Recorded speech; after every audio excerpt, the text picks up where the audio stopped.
Hello friends, कैसे हो सब? उम्मीद है कि सब अच्छे खुश मस्त स्वस्थ होंगे। तो चलिए, जो है ना, कल हमने लाइव सेशन किया था जिसके अंदर काफ़ी सारे स्टूडेंट आए थे। अब मेरी काफ़ी सारे स्टूडेंट से बात हो गई है और जो है ना मैसेज भी आ गए हैं, तो उसके बेस के ऊपर जो है ना आपको एक पूरा क्लैरिफिकेशन मिल जाएगा कि एग्जाम में एक्चुअल में आया क्या क्या था। ठीक है, तो हम एक एक चीज़ पे बात करेंगे, ध्यान से सुनना।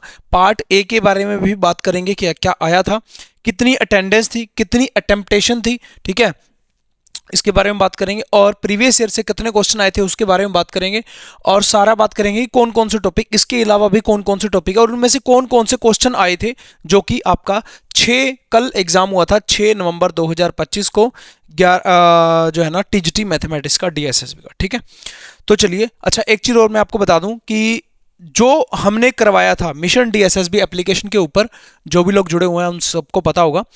ठीक है, मिशन डीएसएसबी एप्लीकेशन के ऊपर जो करवाया गया था ना टीजीटी का मैथमेटिक्स का पूरा कंप्लीट, उसके अंदर से ही सारा है। जो भी टॉपिक हम डिस्कस करने वाले हैं ना, जो आपको कोर्स के अंदर करवाया गया था ना, उसके अंदर से ही सारा आया है। जैसा कि मैंने आपको पहले बताया था, बार बार बोल रहा हूं कि सिलेबस के अकॉर्डिंग पढ़ो।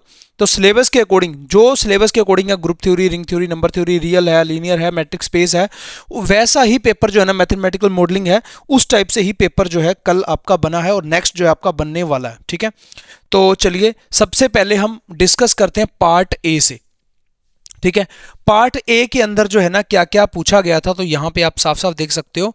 पार्ट ए के अंदर यहां पे 5 सेक्शन जहां पे होते हैं। ठीक है, जनरल अवेयरनेस का, जनरल इंटेलिजेंस या रीजनिंग एबिलिटी का, ठीक है, अर्थमेटिकल न्यूमेरिकल एबिलिटी, हिंदी और इंग्लिश।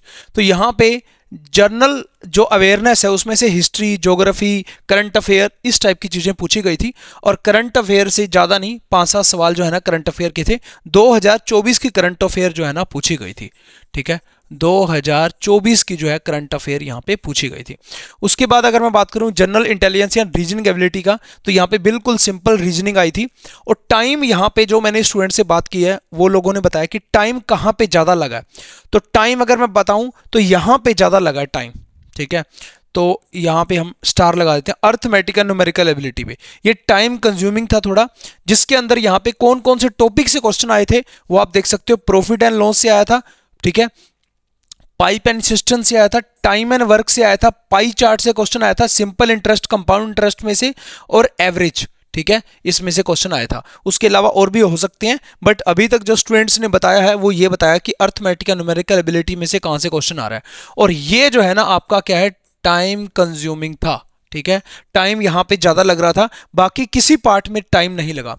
कितनी अटेम्प्टेशन है, ठीक है, और अगर मैं बात करूं कितनी अटेम्प्टेशन है, क्योंकि ये 100 मार्क्स का है, 20 20 20 20 20। ठीक है, और उससे पहले मैं बात कर लेता हूं हिंदी के ऊपर। हिंदी में कारक, त्रुटि, वाक्य बनाना, पैराग्राफ वगैरह इस टाइप की चीजें आई थी। पैराग्राफ मतलब पैसेज आया था, उसमें से छाटने थे। ठीक है, और इंग्लिश के अंदर क्या था, एक तो गैप फिलिंग, जैसे कि फिलिंग इन द ब्लैंक्स हो गया, पैसेज हो गया, ग्रामर होगी, इस टाइप की चीजें पूछी गई थी। इजी था। ठीक है, इजी था। अगर मैं बात करूं तो इसमें लोगों ने ये बताया कि एक तो ये इजी था और यहां पे ये इजी था। ठीक है ना, ये इजी थे, ये थोड़ा सा टफ था। ठीक है, ये टफ था न्यूमेरिकल एबिलिटी वाला पोर्शन जो है, तो इसको आप अच्छे से करना ताकि। और अटेम्प्टेशन की अगर मैं बात करूं तो लोगों ने 80 भी अटेम्प्ट किए, तो 70 to 80 जो है ना आउट ऑफ 100 यहां पे अटेम्प्टेशन रही है स्टूडेंट्स की। तो इसके अकॉर्डिंग आपने भी चलना है। ठीक है, तो इतनी आप करोगे, एक्यूरेसी के साथ करोगे, जब भी आपकी बात बनेगी। अभी आपका एग्जाम है 12 को, 13 को, 14 को, तो ऑल दी वेरी बेस्ट सभी को। तो ध्यान से देखना ये पूरा एनालिसिस। काफ़ी सारे स्टूडेंट्स के जो मैसेज आए हैं, ठीक है, और यहाँ पे जो मैंने लाइव चैट में भी बात की है, ये देखो। ठीक है, ये सारे, ये देखो मैसेज आए हैं स्टूडेंट्स के। और उसके अलावा यहाँ पे जो मैंने स्टूडेंट से बात की, तो यहाँ पे मैंने सारा एक यहाँ पे दिख नहीं रहा होगा आपको, एक एक चीज़ जो है ना यहाँ पे लिख करके रखी है। ठीक है, तो लास्ट में हम डिस्कस करेंगे कि टोटल कितने बच्चों ने एग्जाम दिया, उसके बारे में बात करेंगे। उससे पहले जो है हम आगे चलते हैं पार्ट बी का। ठीक है, पार्ट बी जो आपका मैथमेटिक्स है 100 मार्क्स का, उसमें से कितनी अटेम्प्टेशन हुई थी उसके बारे में बात करेंगे। ठीक है, और उससे पहले बात कर लेते हैं थ्योरम बेस्ड। ठीक है, थ्योरम बेस्ड जो है ना question, direct theorem based question जो है पूछे गए थे, उसमें से यहाँ पे निकल करके आ रही है, एक तो टेलर थ्योरम होगी, ठीक है, और एक स्टोक थ्योरम होगी, जो कि दोनों ही मैंने आपको करवाई हुई है। ठीक है, टेलर थ्योरम होगी, स्टोक थ्योरम होगी, और हीट एंड वेव में से कुछ लोग बता रहे हैं आया था, हीट एंड वेव में से, पता नहीं हीट में से या पता नहीं वेव में से, ठीक है, कुछ लोगों ने ऐसे बताया है। और इस टाइप की जो थ्योरम्स है ना, जो जैसे गोड डाइवर्जेंस थ्योरम है, इस टाइप की बहुत सारी थ्योरम्स मैंने करवाई हुई आपको सारी, तो थ्योरम बेस्ड जो है ना क्वेश्चन आए थे। उसके बाद अगर मैं बात करूं, मैथमेटिकल मॉडलिंग से क्वेश्चन आए थे, यस आए थे, ठीक है, शॉर्ट ही क्वेश्चन थे, कोई ज्यादा लॉन्ग क्वेश्चन इसमें से नहीं थे, और मैथमेटिकल मॉडलिंग मैंने आपको पूरा कंप्लीट करवाया हुआ, ठीक है। अगर मैं दिखाऊं आपको, ठीक है, तो हमने जो है ना एप्लीकेशन के अंदर सारे टॉपिक यहाँ पे पढ़े हुए हैं। यहाँ पे आप थोड़ा सा नीचे जाओगे तो यहाँ पे आपको डिफरेंशियल इक्वेशन, मैथमेटिकल मॉडलिंग मिलेगा, तो इसके टोटल यहाँ पे बनते हैं 7 लेक्चर, जिसके अंदर पूरा कंप्लीट मैथमेटिकल मॉडलिंग है। तो सिंपल क्वेश्चन आया था, ठीक है, मैथमेटिकल मॉडलिंग का ज्यादा टफ क्वेश्चन नहीं आया था, ठीक है। चलिए जी, आगे हम बात करते हैं वेक्टर कैलकुलस की, जिसमें हम करते हैं curl, divergence, gradient, solenoidal, irrotational. तो यहां से क्वेश्चन जो है पूछा गया आपका, ठीक है, सिंपल वेक्टर से भी पूछा गया, 11th 12th वाले से भी, यहां से भी पूछा गया, ठीक है। उसके बाद हम बात करते हैं मैट्रिक्स स्पेस से, ठीक है, मैट्रिक्स स्पेस से क्वेश्चन आए थे, यस। अब ये तो एग्जैक्ट किसी बच्चे को ध्यान में नहीं है कि भाई उन्होंने ये बताया, बस मैट्रिक्स स्पेस से क्वेश्चन आए थे, ठीक है। तो मैट्रिक्स स्पेस आपने अच्छे से करना है। तो मैट्रिक्स स्पेस जो है ना, मैंने यहाँ पे आपको करवाया हुआ है, मैट्रिक्स स्पेस एंड टोपोलॉजी, ठीक है। तो मैंने अलग से फोल्डर बना दिया था मैट्रिक्स स्पेस का, जिसमें प्रीवियस ईयर के सारे क्वेश्चन भी यहाँ पे हमने डाले थे। तो यहाँ पे अगर आप देखोगे तो मैट्रिक्स स्पेस पूरा कंप्लीट है। तो मैट्रिक्स स्पेस के जो है ना क्वेश्चन यहाँ पे पूछे गए थे। अब एक चीज और बताऊं कि ये ना हो कि जो मैं टॉपिक आपको बता रहा हूं 11th 12th के या ग्रेजुएशन के, आप उसी पे बस जो है ना ज्यादा फोकस करने लग जाओ। हो सकता है कि आपके एग्जाम में इससे थोड़ा हट के आए, तो इसीलिए ये ना हो जाना कि एकदम से उस पे लग जाना। और 11th 12th में से कम आया था, तो ये मत सोचना कि 11th 12th ज्यादा आप कर लें, ठीक है। 20% ही आया था 11th 12th में से, 15 से 20% आप मान सकते हो, जितना मेरी स्टूडेंट से बात हुई है, ठीक है। चलिए जी, उसके बाद हम रियल एनालिसिस में से जो है ना आपका सीजीटी, कन्वर्जेंट हो गया, ठीक है, डाइवर्जेंट हो गया, ठीक है, जो सीक्वेंस सीरीज का सीक्वेंस एंड सीरीज का हम टॉपिक जो है ना पूरा करते हैं ना, उसके अंदर से पूछा गया था। तो मैं आपको दिखा देता हूँ सीक्वेंस एंड सीरीज का जो टॉपिक है ना, यहाँ पे आप जाओगे ना रियल के अंदर आप जाओगे, सेकंड जो है ना चैप्टर है सीक्वेंस एंड सीरीज, ठीक है, जिसके अंदर हमने कन्वर्जेंट और डाइवर्जेंट पूरा कंप्लीट बताया हुआ है। ज्योमेट्रिकल सीरीज कंपैरिजन टेस्ट हो गया, यहाँ देखो पी टेस्ट हो गया, Kochi D Lambert ratio test हो गया, ये सारे टेस्ट हैं, ठीक है। लोगरिथमिक टेस्ट हो गया, डी मॉर्गन हो गया, ये सारे अल्टरनेटिव सीरीज हो गया, लेबनीज एब्सोल्यूट हो गया, ये सारी चीजें। तो यहाँ से देखो गोस टेस्ट हो गया, ये थ्योरम बेस्ड भी जो है ना क्वेश्चन इसमें से पूछेंगे। आरओसी, रेडियस ऑफ कन्वर्जेंस, तो यहां से क्वेश्चन आए हैं आपके रियल एनालिसिस के अंदर, ठीक है। तो मैं सारे देख रहा हूं यहाँ पे क्या क्या आए हैं। अच्छा, कॉम्प्लेक्स एनालिसिस के अंदर से रेजिड्यू से क्वेश्चन जो आया है, स्पेलिंग मिस्टेक यहाँ पे हो सकती है कहीं, इसकी चिंता मत करना, मेन मुद्दा आपको समझना कि रेजिड्यू से जो है ना क्वेश्चन यहाँ पे पूछा गया है, जो कि कॉम्प्लेक्स एनालिसिस है, ठीक है। तो मैंने सारे यहाँ पे लिखे हुए अच्छे से। तो और उसके अलावा ये ना हो कि आप एनालिटिक फंक्शन को छोड़ दो, ठीक है, या सिंगुलरिटीज को, पोल को छोड़ दो, तो उसको भी आपको करना है, मिलता जुलता भी आपको करना है। तो कहने का मतलब सिर्फ आपको बस एक ही चीज का पता लगना चाहिए यहां से पूरे एनालिसिस से कि भाई ग्रेजुएशन का पोर्शन आ रहा है ज्यादा, ठीक है। तो यहां पे अगर मैं बात करूं कि 11th एंड 12th का पोर्शन कितना आया है, ठीक है, यूजी अंडर ग्रेजुएशन का कितना आया, पीजी पोस्ट ग्रेजुएशन का कितना है, 11th 12th का 20% पोर्शन आया है, 20%, ठीक है। 70% पोर्शन जो आया है यूजी का, और 10% पोर्शन जो आया है पीजी का आया है। 70 20 90 और 10 100, ठीक है। तो ये रेशो है। तो यूजी अंडर ग्रेजुएट मतलब ग्रेजुएशन या बीएससी आप मान सकते हो, ठीक है, जिसने बीए विद मैथ किया बीए मान सकता है। तो उसमें से 70% पूछा जा रहा है। तो आपको इतना पता चल गया कि इन टॉपिक को करना है, 11th 12th को ज्यादा नहीं पढ़ना है। 11th 12th में से कौन से टॉपिक पढ़ने हैं वो भी मैं आपको बताऊंगा, बट अभी के लिए बस यही देख लो आप कि भाई कहने का मतलब ये है कि ज्यादा हमने ग्रेजुएशन के टॉपिक करने, क्योंकि उसमें से पूछा जा रहा है। ये आपको बेनिफिट होगा क्योंकि पहले एग्जाम आपका हो गया, ठीक है, जिनका हो गया तो आपको बेनिफिट होगा जो अभी एग्जाम आने वाला है। उसके बाद मैं बात करूं लीनियर अलजेब्रा में से, लीनियर अलजेब्रा में से रो एक्लन फॉर्म में से क्वेश्चन जो है पूछा गया है, और डिटर्मिनेंट हो गया, मैट्राइसिस हो गया, ठीक है, मैट्रिक्स हो गया, इनमें से क्वेश्चन जो है पूछे गए हैं। ठीक है, ये अपना लीनियर अलजेब्रा सारा कवर हो जाता है। ठीक है, उसके बाद आता है हमारा number theory, group theory and ring theory. इसमें से काफी सारे क्वेश्चन है, लास्ट टाइम 2021 में जो एग्जाम हुआ था उसमें भी आए थे। अभी एग्जाम नवंबर 2025 में हुआ, 6/11/2025 को, थर्ड शिफ्ट का एक ही एग्जाम हुआ अभी, टीएसटी मैथमेटिक्स का, डीएसएसबी का। और इससे पहले एग्जाम 2021 में हुआ था, 4 साल बाद हुआ, ये 2024 की वैकेंसी है। ठीक है, अभी हम आगे उसके बारे में पूरा डिटेल के अंदर बात करेंगे। तो यहां से क्या क्या क्वेश्चन पूछे गए हैं, एक तो यूलर 5 फंक्शन जो है ना, यूलर 5 फंक्शन है, वहां से जो है ना क्वेश्चन पूछा गया। Greatest integer function, test of divisibility पे पूछा गया, टेस्ट ऑफ डिविजिबिलिटी पे जो है ना क्वेश्चन पूछा गया। और ऑर्डर ऑफ ग्रुप पे क्वेश्चन पूछा गया, और रिंग का क्वेश्चन भी जो है ना यहाँ पे आया है। तो यहाँ पे हमने group theory, ring theory, number theory बहुत ही अच्छे से जो है ना यहाँ पे पढ़ी हुई है।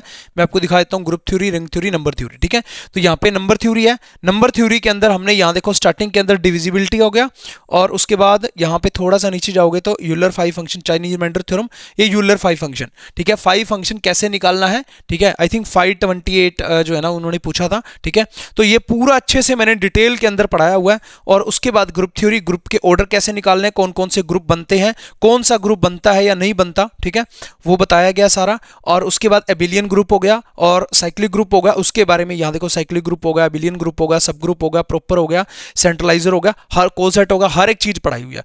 उसके बाद मैंने रिंग थ्योरी, ये बताना क्यों जरूरी है, क्योंकि बहुत सारे ऐसे शरारती तत्व हैं जो नीचे कमेंट कर देते हैं कई बार, आपने तो कुछ कराया ही नहीं, या एप्लीकेशन को जो है ना 1 स्टार दे जाते हैं कि इन्होंने कुछ नहीं पढ़ाया। ठीक है, तो उसके बारे में बता रहा हूं कि जो एक्चुअल में एग्जाम में क्वेश्चन आ रहे हैं ना, वो सारा हमने कराया हुआ है। ये देखो रिंग थ्योरी पूरी की पूरी जो है ना, ये सारी मैंने कंप्लीट रिंग थ्योरी यहाँ पे पढ़ाई हुई है। ठीक है, आप देख सकते हो कितनी बढ़िया।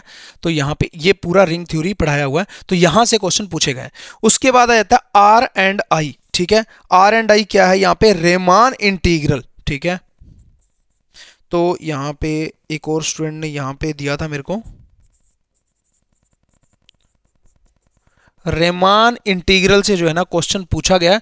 तो रेमान भी मैंने आपको करवाया हुआ है। ठीक है, तो ये जो है ना एक टाइप से साबित करने वाला भी काम हो जाता है कि भाई आपने जो एग्जाम में आया हुआ है रेमान इंटीग्रेशन, आप देख सकते हो यहाँ पे 11 लेक्चर है टोटल, तो ये पूरा का पूरा रेमान हमने यहाँ पे कवर किया हुआ। ठीक है, ये देखो आप, रेमान सम्स हो गया, ये देखो, ठीक है, लोअर एंड अपर रेमान सम हो गया, हर एक चीज यहाँ पे रेमान की हमने कवर की हुई है।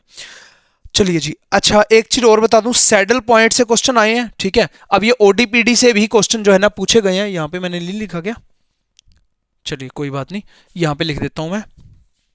ठीक है, पीडीई से क्वेश्चन जो है ना पूछे गए हैं। ठीक है, ओडी से नहीं, पीडी से क्वेश्चन पूछे गए हैं। ठीक है, और ये सैडल पॉइंट वाली जो मैं बात कर रहा हूं ना, ये यहाँ पे कहाँ पे मैंने करवाया हुआ है वो देख लो आप।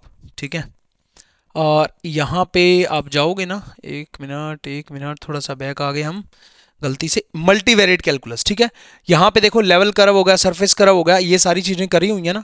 यहाँ पे देखो extreme value, saddle point, critical point. ठीक है, तो यहाँ पे मल्टीवेरिएट कैलकुलस से जो है ना क्वेश्चन यहाँ पे पूछा गया है। ठीक है, और मैथमेटिकल मॉडलिंग से भी पूछा गया है। तो यहाँ पे तो मैंने लिख दिया, और यहाँ पे हम करते हैं, ये देखो मल्टीवेरिएट कैलकुलस। ठीक है,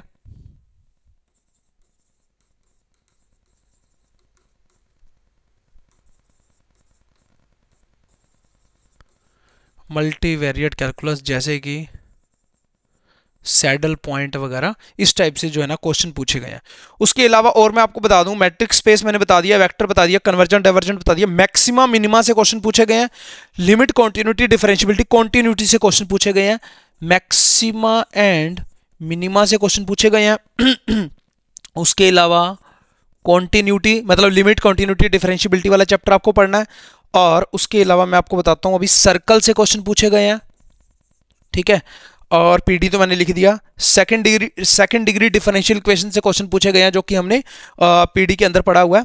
ठीक है, और उसके अलावा मैट्रिक्स मैंने बता दिया, सैडल पॉइंट बता दिया, और ग्रुप हो गया। ठीक है, और ग्रुप थ्योरी हो गया। ठीक है, रिंग थ्योरी हो गया। साइलो थ्योरम से क्वेश्चन जो है ना पूछा गया, यहाँ पे मैंने साइलो थ्योरम आपको पढ़ाया हुआ है। ठीक है, तो यहाँ पे मैं लिख देता हूँ, साइलो थ्योरम से जो है क्वेश्चन पूछा गया। उसके बाद टेलर थ्योरम मैंने आपको बता ही दिया, नंबर थ्योरी बता दी, रेजिड्यू बता दिया, रीमान इंटीग्रेशन बता दिया, ठीक है। तो यहाँ पे ये सारे हो जाते हैं, और उसके अलावा और भी हैं, मैं आपको बताता हूँ, रुको। और साइलो थ्योरम वगैरह मैं आपको बताता हूँ कहाँ पे मिलेगी आपको, ठीक है। थोड़ा सा बैक जाओगे, ग्रुप थ्योरी, ठीक है। ग्रुप थ्योरी में यहाँ पे रिंग थ्योरी में जाओगे शायद, ग्रुप थ्योरी में, एक मिनट मेरे को देखना पड़ेगा, ग्रुप थ्योरी में है, ठीक है। ग्रुप थ्योरी में बिल्कुल लास्ट में जाओगे ना, वहाँ पे मैंने करवाया था साइलो थ्योरम वगैरह। एक मिनट, यहाँ पे ये रहा, सिमेट्रिक सिंपल होमोमॉर्फिज्म, ये रहा साइलो पी सब ग्रुप, ठीक है, साइलो पी सब ग्रुप। तो यहां से अब कई बार क्या होता है, स्टूडेंट आगे तक पहुंचते नहीं है, बट वहां से क्वेश्चन आया हुआ है, लास्ट टाइम भी आया था, इस बार भी आया हुआ, ठीक है। तो मैंने आपको बता दिया कि साइलो थ्योरम से जो है ना क्वेश्चन पूछा गया था। एक बार मैं जल्दी जल्दी नजर मार लेता हूं कि और कुछ यहाँ पे रह तो नहीं गया आपको बताने वाला। बस डिटर्मिनेंट आ गया, रो एक्लन फॉर्म आ गया, लीनियर अलजेब्रा में ये भी आ गया आपका, कन्वर्जेंट डाइवर्जेंट ये भी आ गया। अच्छा, एक तो यहाँ पे है सेट रिलेशन फंक्शन, ठीक है। तो यहाँ पे सेट रिलेशन एंड फंक्शन से काफी सारे क्वेश्चन पूछे गए हैं, जो कि हर बार पूछे जाते हैं सेट रिलेशन फंक्शन से 11th 12th से, ठीक है। और उसके अलावा यहाँ पे हम बात कर लेते हैं और कहाँ कहाँ से क्वेश्चन पूछे गए हैं। सीक्वेंस सीरीज मैंने आपको बता दिया, लिमिट कंटिन्यूटी डिफरेंशियबिलिटी वेक्टर, एक सिंपल वेक्टर से क्वेश्चन पूछे गए हैं, ठीक है। और एक आप 3D कर लेना, ठीक है, मेरे कहने पे एक 3D कर लेना, ठीक है। और 3D से जो है ना क्वेश्चन पूछे जाएंगे, ठीक है। चलो जी, ग्रेजुएशन में सॉरी 11th 12th में कुछ ज़्यादा मत करना, बट कुछ टॉपिक ऐसे हैं, limit continuity differentiability maximum minimum हो गया, ठीक है। और सैटुरेशन फंक्शन हो गया, सर्कल हो गया, वेक्टर हो गया, 3D हो गया, ठीक है। ये वाले टॉपिक पढ़ लो, ज़्यादा मत पढ़ो। चलिए जी, इसमें हो गया मेरा। और उसके अलावा मैं और आपको बता रहा हूँ, एक बार ही रुको। लिमिट होगा, फंक्शन 3D, बस इतना ही बहुत है, ठीक है। और कैलकुलस पूरा कंप्लीट कर लेना, ठीक है। 11th 12th में से कैलकुलस पूरा कंप्लीट कर लेना। और अभी हम बात करते हैं कि भाई टोटल अटेम्प्टेशन कितनी थी, ठीक है।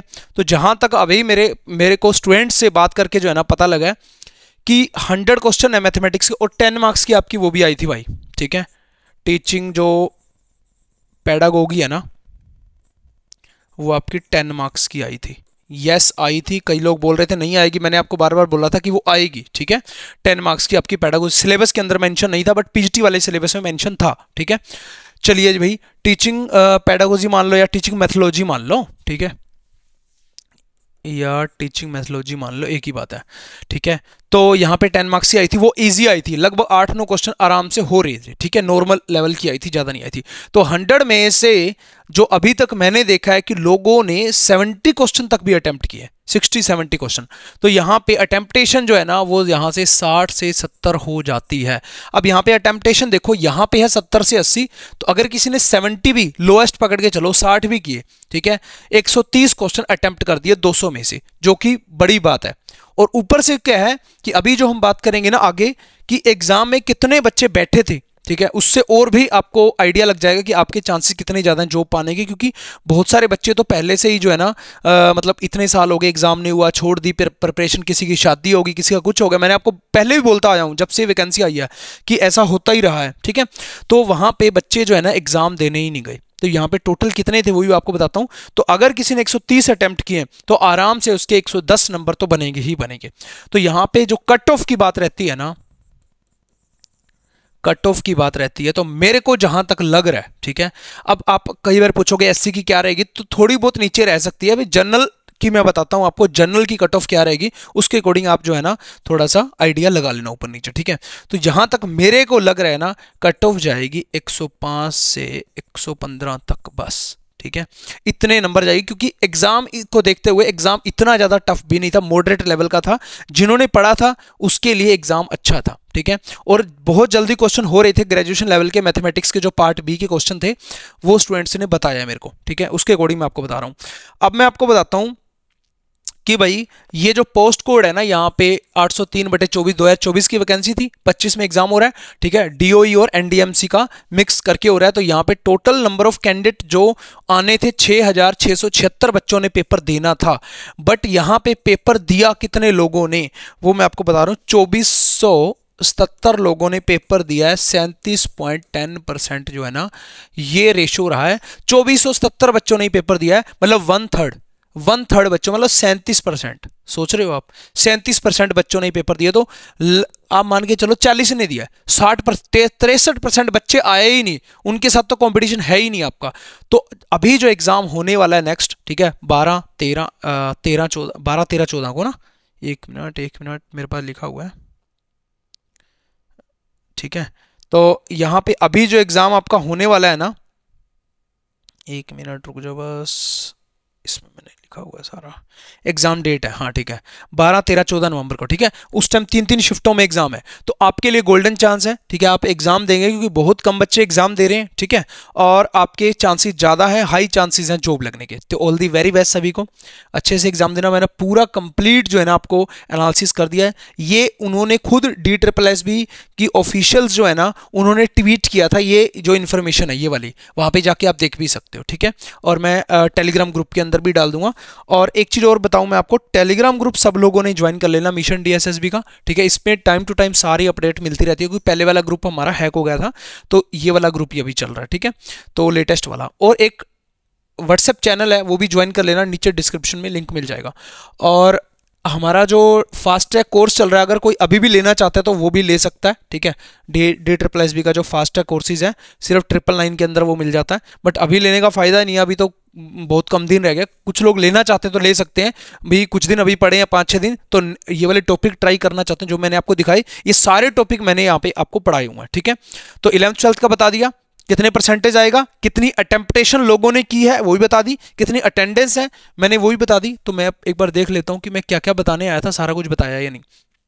अटेम्प्टेशन बता दिया, अटेंडेंस बता दिया। हाँ, प्रीवियस ईयर से 2-3 क्वेश्चन जो है ना एज इट इज रिपीट हुए थे, ठीक है। तो ये भी यहां पे आपको मेंशन कर देता हूं,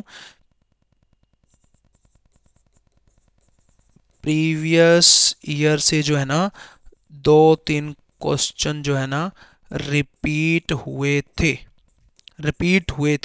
ठीक है, एज इट इज रिपीट हुए थे, तो ये भी आप ध्यान रख लो, ठीक है। तो मैं एक चीज और देख लेता हूँ यहाँ पे, और जो है ना ये बता दिया, पार्ट ए का बता दिया, बाकी सारे टॉपिक मैंने आपको बता दिया। 11th 12th से बता दिया 20%, 70% यूजी से, 10% पीजी से। तो अच्छे से मेहनत करो, ग्रेजुएशन की मेहनत अच्छे से करो। और एक चीज़ और मैं आपको बता दूं कि आपने अटेम्प्टेशन कैसे करनी होती है, कई बार गलती ना कर लो। स्टार्टिंग में 20 क्वेश्चन के आपके पास सेक्शन आएंगे, ठीक है, 5 सेक्शन आएंगे स्टार्टिंग में। कईयों का रीजनिंग खुलेगा, कईयों का मैथमेटिक्स, कईयों कुछ जो भी खुलेगा, 20 में से जितने भी क्वेश्चन आपने अटेम्प्ट करने हैं 10-15 वो करके सबमिट करोगे, तभी नेक्स्ट सेक्शन पे जा पाओगे। पिछले सेक्शन पे आने का कोई चांस नहीं है, अगले सेक्शन पे जाने का कोई चांस नहीं है। अगर आपको मैथमेटिक्स इंग्लिश में अटेम्प्ट करना है तो स्टार्टिंग में लैंग्वेज आप इंग्लिश सेलेक्ट करोगे डिफॉल्ट, और पर्टिकुलर कोई एक क्वेश्चन ऐसा है जो आप फंस जाते हो, हिंदी में देखना चाहते हो, तो पर्टिकुलर क्वेश्चन की आप लैंग्वेज को चेंज कर सकते हो। जैसे ही नेक्स्ट जाओगे, जो डिफॉल्ट लैंग्वेज आपने सिलेक्ट कर रखी होगी वैसे ही आगे आप बढ़ते चले जाओगे, ठीक है। ये समझ में आ गया। और ड्रेस कोड की कुछ लोग पूछते हैं, तो ड्रेस कोड हाफ बाजू की डाल के जाओ ज़्यादा, और पैरों में शूज वगैरह मत डाल के जाओ, सैंडल या चप्पल डाल के जाओ, क्योंकि वो लोग उतरवा देते हैं, ठीक है। ये भी समझ में आ गया। उसके बाद यहाँ पे अटेम्प्टेशन की बात करो, स्टार्टिंग में 70 to 80 कम से कम अटेम्प्ट करो फर्स्ट पार्ट में, और जल्दी से जल्दी 50 मिनट में फर्स्ट पार्ट खत्म करो और आगे चले जाओ। 1 घंटा 10 मिनट आपको कम से कम मैथमेटिक्स में मिले, ताकि वहां भी आप कम से कम 60 to 70 की अटेम्प्टेशन कर सको, जिस टाइप से ईजी एग्जाम आ रहा है। इतना ज़्यादा टफ नहीं है, डायरेक्ट फॉर्मूला बेस्ड है, या डायरेक्ट जो है ना theorem based, direct result based question आ रहे हैं, रिजल्ट बेस्ड, और जो है ना आप आराम से अटेम्प्ट कर सकते हो। और खुद पे बिलीव रखो, और जो भी आपने पढ़ा है बार बार उसी की रिवीजन करो, ज़्यादा नया मत करो, ठीक है। और मैंने टॉपिक आपको बताई दिए हैं सारे ग्रेजुएशन के, जहाँ जहाँ से क्वेश्चन आए हुए थे। तो ये पूरा कंप्लीट कल के डेट के अंदर जो भी एनालिसिस मैंने किया है या आज भी सुबह किया है, वो सारा मैंने आपके सामने रख दिया। उम्मीद है आपको पसंद आया होगा। एक कमेंट करना, लाइक करना, और कोई भी क्वेरी हो तो कमेंट करके बताना क्या है, ठीक है। तो मिलते हैं नेक्स्ट सेशन के अंदर। ऑल दी वेरी बेस्ट सभी को नेक्स्ट एग्जाम के लिए। हंसते रहो, पढ़ते रहो, मुस्कुराते रहो, अच्छे से रिवीजन करते रहो। एप्लीकेशन मिशन DSS पे कोई भी डाउट हो, कोई भी क्वेरी हो, आप कॉल कर सकते हो। जय हिंद, जय Bharat. Thank you, thanks for watching.